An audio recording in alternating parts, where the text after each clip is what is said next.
pessoal, tudo bem? Espero que vocês estejam bem. Preparei esse conteúdo para vocês, que se refere à revisão dos conteúdos para a nossa prova de didática, né? A nossa avaliação de AV1, que teve a necessidade de ser feita no acesso remoto, né? No espaço virtual de aprendizagem.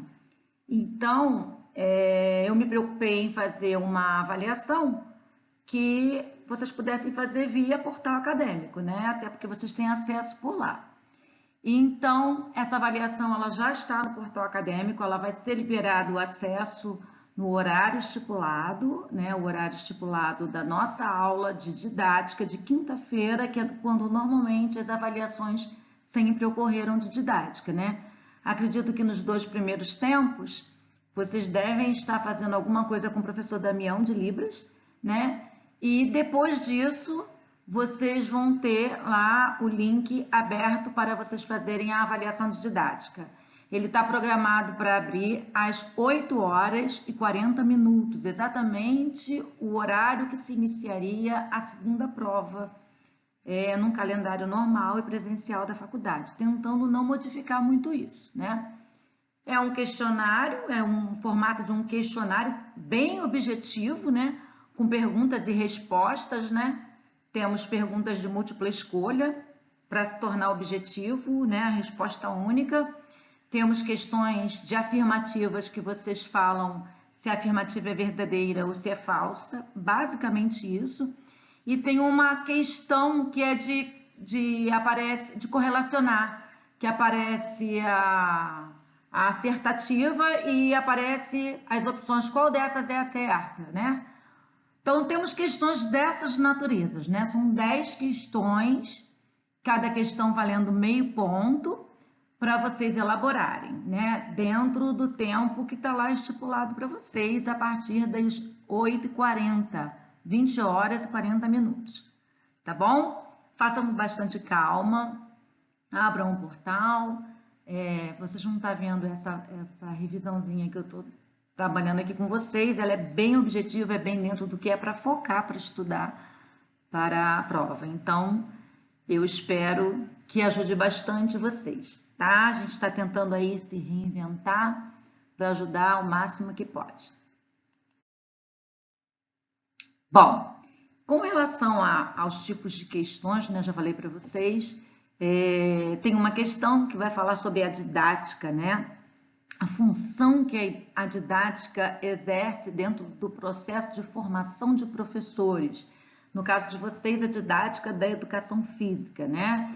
Então, ela exerce uma função importante na sistematização, na organização do processo do ensino e da aprendizagem, no estabelecimento de elos super significativos entre o que vocês trazem do conhecimento científico teórico dos bancos da universidade e a prática na formação docente. Qual a relação entre a teoria e a prática, né? Então, a didática, ela fornece elos significativos de como você ensina a criança, ao ser, a sua especificidade. No nosso caso, a nossa especificidade de ensino e aprendizagem é a disciplina de didática da educação física. Nós aprendemos aqui a ensinar educação física, né? Então, nos currículos dos cursos de formação de professores, né? No nosso caso, professores de educação física, a didática ela vai ter um papel fundamental, primordial, que é contribuir para a fundamentação de uma prática reflexiva e crítica, garantindo a unidade entre esta teoria e esta prática, entre o que a gente leva do conhecimento científico e a prática do ensino em si, né?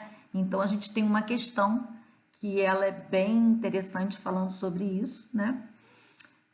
Uma outra questão que vai focar sobre a criatividade nas aulas de educação física, que foi uma das últimas, não, a última metodologia, o último método que eu vi com vocês de ensino, né, nas nossas aulas antes do feriadão de semana passada, né? Eu queria fazer essa revisão semana passada, mas não foi possível por causa dos feriados.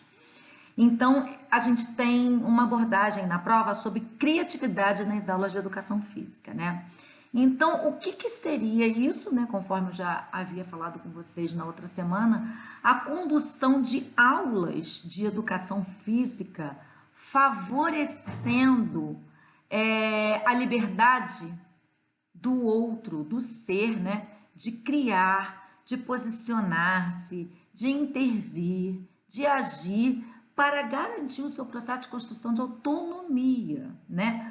Possibilitando o desenvolvimento da criatividade. E quando você faz isso, você leva junto, né, a possibilidade do desenvolvimento também da comunicação e da cooperação, porque isso torna os sujeitos do seu próprio processo e da sua própria aprendizagem seres autônomos desse processo, né? Esse posicionamento metodológico, ele está alinhado a uma concepção específica de ensino, que são as aulas abertas às experiências dos alunos, as aulas abertas de ensino. A gente viu lá no comecinho, né? Lá no comecinho das aulas, a gente viu sobre as concepções de ensino e as aulas abertas, elas abarcam, né, esse processo de método de ensino da criatividade, né? Justamente por favorecer isso, as experiências dos alunos, é você trazer a oportunidade do aluno participar do próprio processo na aprendizagem dele, né? Bom, e dentro dessas possibilidades, né, de vivências criativas, né, juntamente aplicadas aí pelas aulas de educação física, a gente entende que pode ser uma alternativa em muitas situações. Mas uma das situações, principalmente, que a gente vê isso acontecer, principalmente na rede pública de ensino, tá, gente? É quando há falta de material didático, os nossos recursos didático-pedagógicos para trabalhar as aulas de educação física, né? E nesse sentido, essa metodologia de ensino, ela pode ser muito interessante para a gente ensinar, né? Então, os principais métodos, né, da criatividade nas aulas de educação física, né, utilizados no Brasil, lá em São Paulo, nas escolas da periferia de São Paulo, pela professora Celita Farel, né, que eu falei para vocês sobre ela na semana retrasada. Os principais métodos são perguntas operacionalizadas, análise síntese, tempestade de ideias, né, que é o brainstorming, e uma lista de checagem, ou checklist, né? Eu apresentei para vocês, isso está no nosso portal, esse material, eu fiz um PowerPoint, me deu um trabalho danado, eu fiz para vocês, coloquei lá, levei até uma aula que eu montei para o acesso remoto das minhas crianças da prefeitura, para elas estarem fazendo em casa, mostrei para vocês, né, do vídeo do meu canal lá do YouTube. Então, os principais métodos são esses, né? Os principais métodos da criatividade nas aulas de educação física são perguntas operacionalizadas, análise síntese, tempestade de ideias, ou brainstorming, pode vir em algum concurso público com esse nome, mas é tempestade de ideias, e checklist ou lista de checagem. Tá bom, meus amores? Vamos seguindo aqui. Nós temos também uma questão que eu lembro que eu trabalhei com vocês lá na faculdade, que eu pedi, que foi um quadro que eu coloquei lá no portal para vocês analisarem, e depois a gente abriu uma roda de debate para vocês identificarem dentro de qual abordagem metodológica vocês mais se identificavam dentro daquele quadro e por que vocês se identificavam. Né? Eu não lembro, sei se vocês vão lembrar dessa aula, nem todos participaram porque foi bem logo depois do retorno do carnaval. E aí vocês foram se posicionando, né? Que eu deixei isso bastante tempo lá no portal, e isso a gente fez na faculdade, nas aulas presenciais, enquanto não tinha isolamento social. Então, quando eu falei de abordagens metodológicas para vocês, eu falei de várias abordagens metodológicas, técnico-esportivizantes, psicomotora, construtivismo, cultura corporal de movimento, concepções abertas de ensino, enfim, falei de várias abordagens metodológicas e Eu vou focar em duas principalmente, tá? Não que as outras sejam menos importantes, mas eu não tinha como fazer 1000 questões para a prova, então vou focar basicamente em duas. Na abordagem metodológica técnico-esportivizante, né?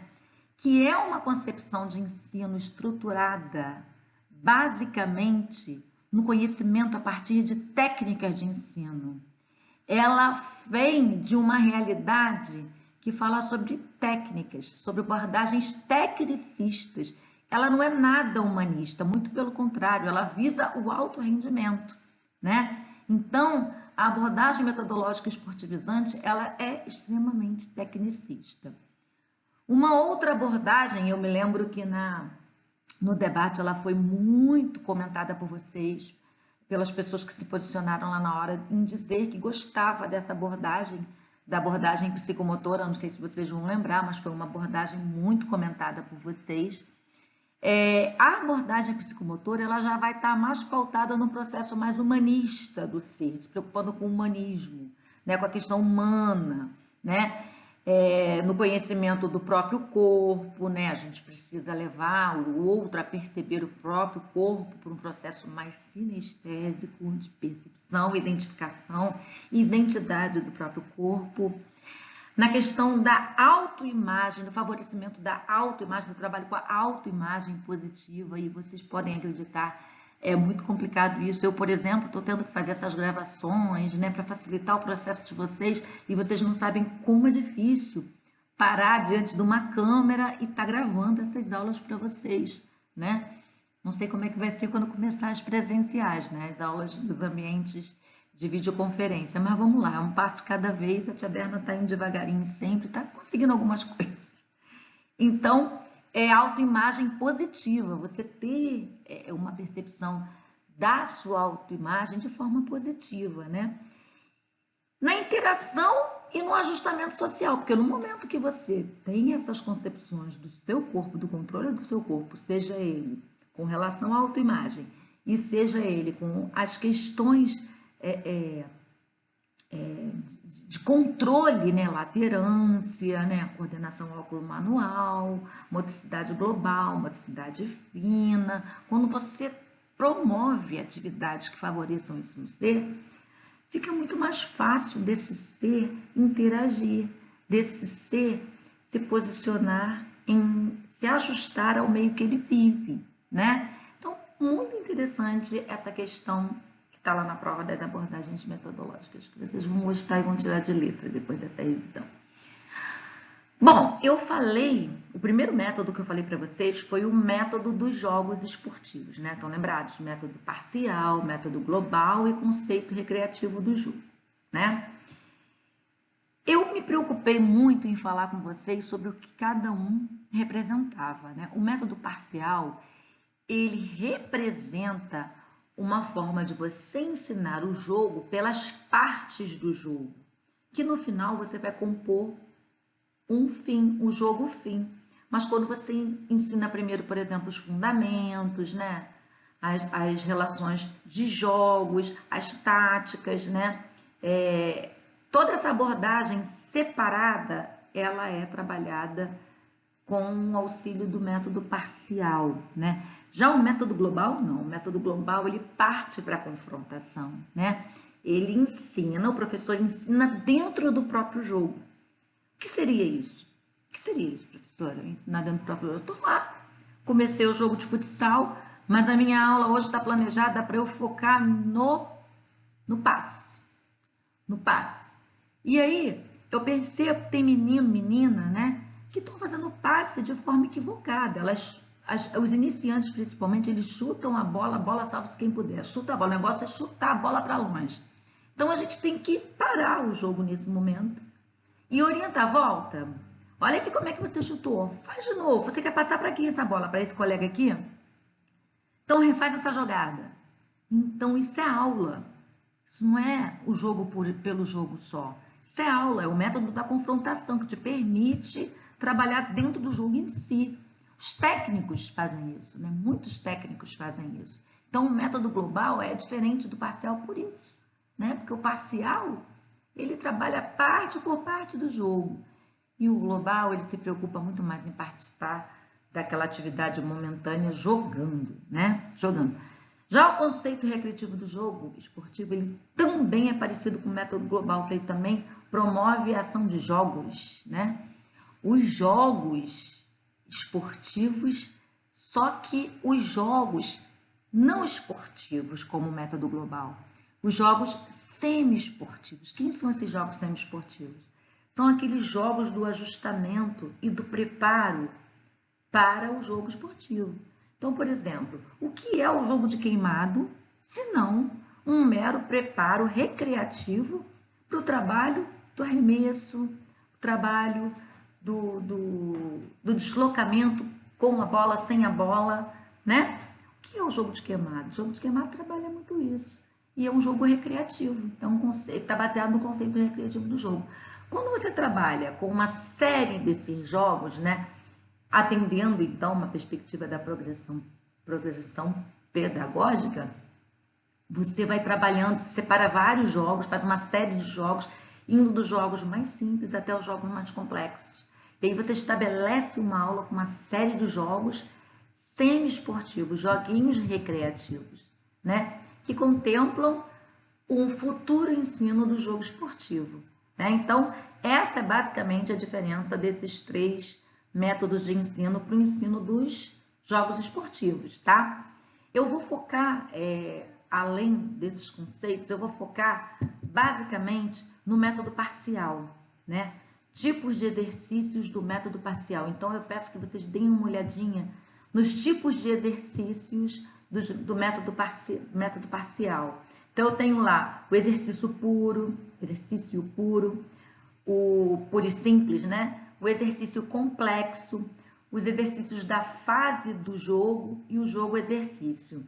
Eu vou pedir para vocês darem uma olhada na abordagem conceitual de cada um desses para vocês entenderem e saberem identificar isso na prova, que vai cair uma questão de identificação na prova que fala exatamente sobre isso, tá? Eu não posso me alongar muito, porque senão o vídeo fica muito pesado. Então, eu fico coçando para falar, mas eu não posso falar de tudo, né? Então, eu tenho que ser mais concisa e mais objetiva, né? Então, tem questões na prova falando sobre isso, com relação a métodos de jogos esportivos, basicamente a abordagem conceitual de cada método, e focando no método parcial, principalmente, e nesses tipos de exercícios que eu acabei de falar para vocês. O que cada um deles representa para você poder identificar, né? Uma questão na prova belíssima, que tem uma historinha muito legal, gostei de fazer essa questão é totalmente inusitada, eu preparei ela para o ambiente virtual, falando sobre aprendizagem significativa. Eu amo Ausubel, gente. A aprendizagem significativa, né? A aprendizagem significativa, o que ela é para Ausubel, né? Ela é nada menos que um novo jeito de ensinar, desde que esse jeito de ensinar tenha significado para o outro. E por que vai ter um significado para o outro? Porque esses conteúdos que vão sendo disponibilizados, eles não são conteúdos soltos. Eles são conteúdos que promovem linkings, né? Eles se ligam a outros conhecimentos prévios já estabelecidos pelo aprendiz, né? Então, para Ausubel, a aprendizagem significativa, né, é a aprendizagem de um novo conteúdo escolar, né, uma nova aprendizagem, que ela tem que ser considerada significativa e não mecânica. Não é mecânica. O que seria uma aprendizagem mecânica? A aprendizagem mecânica é aquela que eu estudo correndo para fazer a prova e depois esqueço. É aquela aprendizagem forçada. É aquele professor que não tem que dar todos os conteúdos do bimestre. Não me importa se o seu aluno vai aprender. Eu tenho que traçar tudo para ele mandar. Ele vai mandar. E no ensino básico, no ensino de educação básica, ensino fundamental, ensino médio principalmente, não pode funcionar desse jeito. Nós estamos falando aí de crianças e adolescentes em processo de desenvolvimento. E esses estágios de desenvolvimento, eles têm peculiaridades, né? Cada fase tem a sua fase. Então, a gente não pode deixar esses conteúdos, que são os conhecimentos, que são os objetos de conhecimento, soltos. Eles precisam estar elencados, né? Você veja bem, trabalhar com adulto, eu sei que isso é difícil, né? É difícil você trabalhar falando para uma pessoa sobre um conteúdo que ela não tem nada prévio, ela fica assim, ó, aquela cara de paisagem, meu Deus do céu, o que essa mulher está falando, Jesus, né? Ela fica assim. Então, para o adulto já é difícil. Você imagina você ensinar situações de jogos, por exemplo, para um aluno que não sabe nada daquele jogo, daquele esporte, né? Você imagina a situação. Então, é importante essa visão do Ausubel, né, de trazer uma aprendizagem significativa e não meramente mecânica. E o Ausubel diz que para ela ser significativa, ela precisa ter um ensino de um conteúdo, um novo conteúdo, que se liga a conhecimentos prévios, fazendo todo um sentido no processo de construção do conhecimento por aquele aprendiz. Porque se não for assim, ela não vai ser significativa, ela vai ser meramente mecânica, né? Vamos lá, meus amores, mais um pouquinho. Bom, e aí eu não poderia deixar de fora, né, nossa segunda abordagem sobre método, que foram os estilos de ensino de Moston. Essa já foi no ambiente virtual, eu coloquei para vocês lá os nossos slides. Foi o samba do crioulo doido para fazer aquilo, foi logo uma das primeiras aulas que a gente não sabia mesmo como ia funcionar isso. Eu tentei colocar lá para vocês, mas está tudo lá bonitinho, né? E a gente vai falar sobre os estilos de Moston, principalmente sobre o que ele representa, o que ele quis provar com isso, o Muska Moston, né? Ao desenvolver os estilos de ensino, os 10 estilos de ensino. Ele quis mostrar que a aprendizagem, ela pode ser um processo de transferência, ela pode ser gradativamente transferida, né? É um processo de transferência do conhecimento das mãos de quem, entre aspas, o domina para quem não domina, das mãos do professor para o aluno, para quem está lá na ponta do processo, né? E o Moston, ele quando desenvolveu essa teoria dele, ele fez todo um aparato de situações para pôr em prática esse experimento, né? Que daria certo. Então, ele fez a referência de primeiro, colocar as fases de tomada de decisões por qual passa todo o espectro que ele criou. Então, todo o espectro dele passa por 3 fases de tomada de tomada de decisões do professor para o aluno, que são o planejamento, a execução e a avaliação como forma de controle. Aprendeu ou não aprendeu?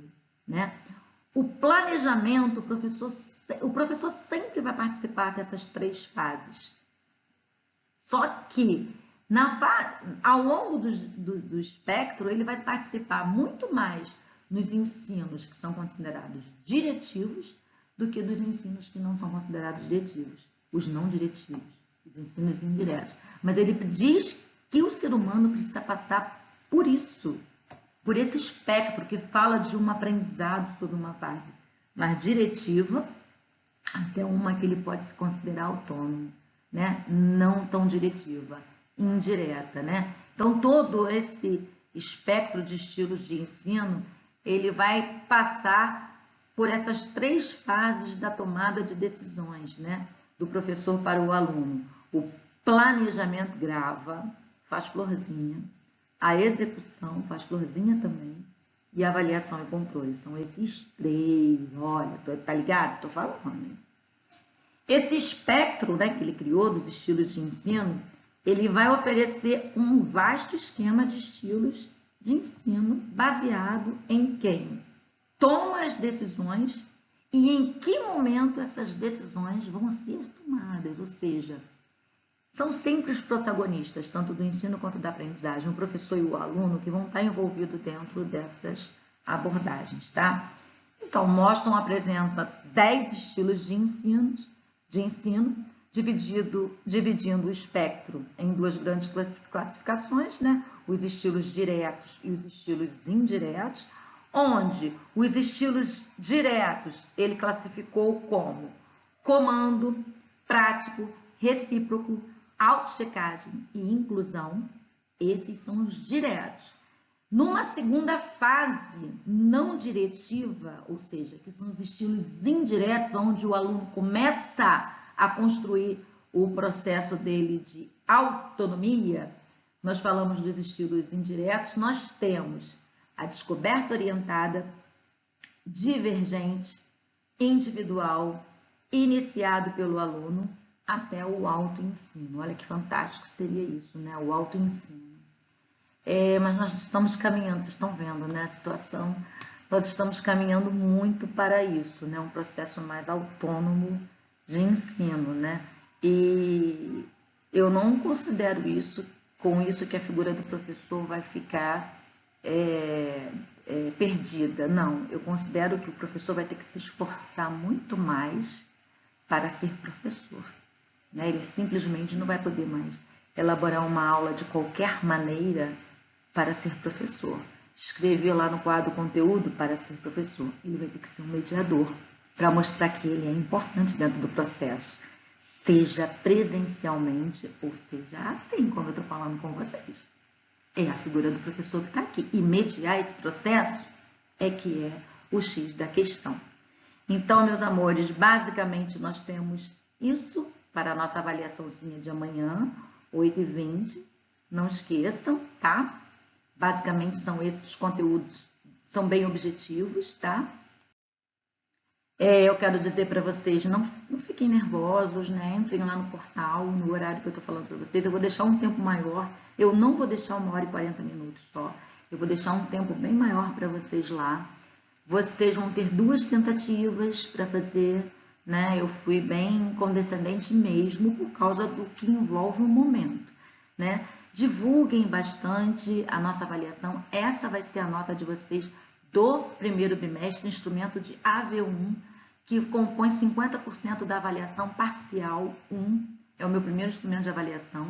Nós vamos ter outro para depois nós termos no final de nossas aulas práticas, se Deus quiser, né? Nós vamos ter um outro instrumento de avaliação que eu acho que a gente vai poder até fazer aqui para compor a avaliação de AP1, de primeiro bimestre. E, se Deus quiser, as nossas aulas práticas elas vão acontecer no ambiente presencial. Eu tenho fé no Senhor que isso vai acontecer. Ouviu amém aí? Vai acontecer e a gente vai se encontrar de novo. Eu sinto muita falta das aulas presenciais, eu sinto muita falta desse momento de colocar vocês para dar aula. Eu adoro esse momento, eu adoro fotografar esse momento. Vocês sabem que eu sou movida a isso, né? E eu acho que a gente vai conseguir, se Deus quiser, isso vai, daqui a pouco vai começar a melhorar, a gente vai começar a melhorar com relação à expectativa do isolamento social, mas enquanto isso for necessário, fique em casa. Eu estou aqui, me chama pelo chat, qualquer coisa, representante de turma, ela tem contato direto com o nosso coordenador, que tem contato diretamente com a gente, então vocês podem se comunicar. A representante de turma, ela tem os contatos devidos, tá? Façam a prova com calma, eu tenho certeza que vocês vão se dar bem, a maioria vai gabaritar isso, tenho certeza, não tenho dúvida. Tentem fazer, estudar, tentem ver esse vídeo e tentem fazer sem consultar nada. Testem seus conhecimentos, vocês têm 2 tentativas, poxa. Vai que na primeira vocês gabaritam. E foi pelo próprio esforço de vocês, não foi pelo auxílio externo, espiritual, ou de confidentes, ou de WhatsApp, de ninguém, né? Na verdade, né? Eu gostaria muito que fosse por vocês, né? Eu torço por vocês muito. Qualquer coisa, vocês podem deixar o recadinho para mim lá no chat. Eu, às vezes, me perco naquele monte de mensagem que aparece lá, 355 por dia. Ave Maria, eu tento responder tudo, tá? Uma outra coisa que eu quero falar com vocês é sobre a nossa frequência. A frequência eu vou ter que lançar. Para garantir o semestre, né, o Ministério da Educação diz que a gente tem que lançar o percentual de frequência.